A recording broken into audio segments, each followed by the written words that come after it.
strikes your heart with a silver spoon. Extermination plan from June is the music of your favorite tune. But this country's dead, Maria. Come on, let's go dancing tonight. But if you want to feel the Holy Ghost, then join the band and burn your clothes. Cause the last great hope of rock and roll ain't some Barbie doll on a stripper pole. And I know every word to your first CD. I would marry you tonight on them streets of Galilee. Hey.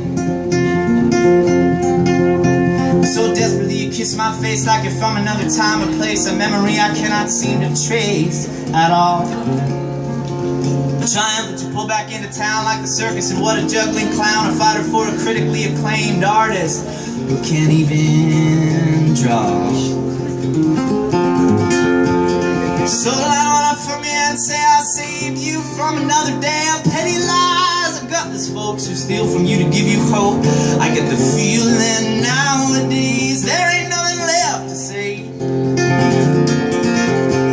Les, won't you take my hand and fly so far, we'll hit outer space from inside my car. Cause we all used to dream so hard, but nowadays we're all too sick and tired. I've cried so much, my dear. Tears are like a sea. There's a ship we can ride across on them streets of Galilee.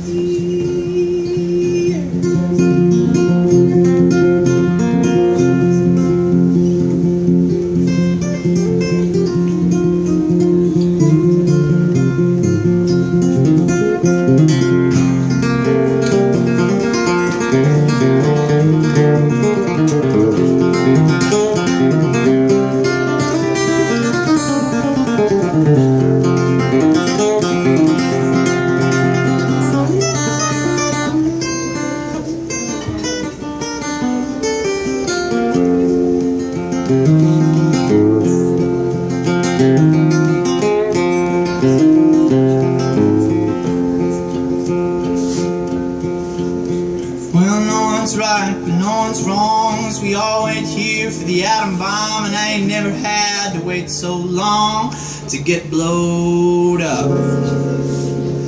But maybe when we finally go, MTV will show some videos and apologize for all their shows in which they tried a little harder to find something cool. Yeah. I guess I don't really watch TV, but I know I would if I could see a beat poet laughing at misery, just like it's 1963. And baby, you gotta know, I loved you even way back then. Except it was different, it was the 60s, so I was into Allen Ginsberg and super gay.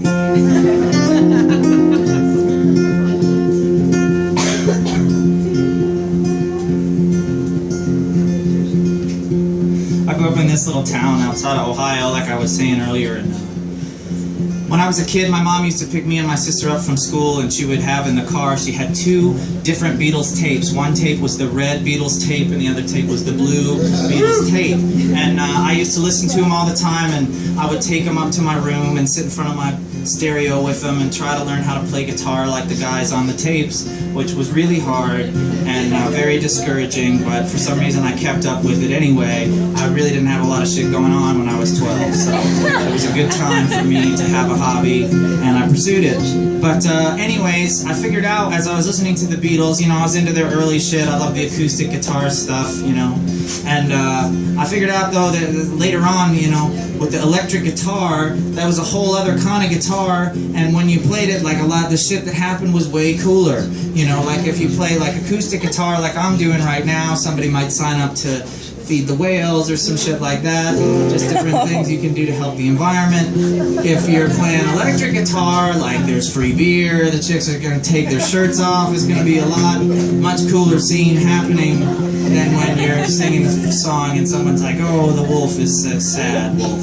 So anyway, I'm going to wrap it up by telling you this quick story about the first time that I ever saw somebody play the electric guitar. I was trying to figure out who I should go see play, because I thought if I see somebody do it, maybe that'll turn me on to some shit that I'm not able to figure out on my own. And there was this guy playing at the Ohio State Fair named Ted Nugent, and I saw Ted Nugent play, and it was really fucking awesome, actually, for like the first 2 hours. It was really great. He played all of his hits, and he played like all 4 of his hits, and a lot of other songs that he'd written as well. And it was great, and it was really rocking and really awesome. And then he went off the stage for a moment and came back on the stage, and in the music business they call that an encore. So he was doing this encore thing, and for some reason he decided to stop singing songs about cool badass shit and cats scratching each other and having a fever and all this kind of shit like that, and start singing this song called Asshole, which is basically where he sings about different people that he thinks are assholes, and then one by one his road crew brings out a life-size cardboard cutout of each person he's singing about, and he shoots them with a flaming crossbow in front of the stage, man. And the place goes fucking nuts. It's so weird. It's like all the NRA people just come out of the woodworks when that happens, and I'm like, yeah, that's what I was waiting for. So, you know, I was kind of like, wow, I guess now ignorance is a point of view, and that's cool. But my point in telling you this tonight, my friends and neighbors, and I do think there is a point in there somewhere. I'm trying to find it anyway in my mind as I'm saying this to you. But I think the point is that, you know, the times that we're living in are super weird. There's a lot of weird shit happening. There's a lot of, like, you know, governments shutting down and all that kind of stuff, you know, which makes it hard to get your McDonald's on time. And at least it does for me, because I'm always thinking, man, I want that cheeseburger, but the government, you know how it is. So anyway, but I'm just saying, now is as good a time as any to do what my friend Kevin would say, is start yourself a good revolution. I'm not talking about the kind of revolution where you need to put a cardboard cutout of someone up and shoot it with a crossbow. I'm more talking about the kind of shit you can do in your bedroom with, like, maybe like a 6-pack of Mickey's Big Mouth, some rock and roll posters on your wall, maybe some like old school Nintendo. Remember the thing with the mat that you had to do to run and it never really worked, but you had it anyway? Maybe that shit's in there, a lava lamp, I don't know, whatever you need to do it. Enjoy yourself, enjoy each other, talk to each other. Don't go out to dinner and just text the whole time.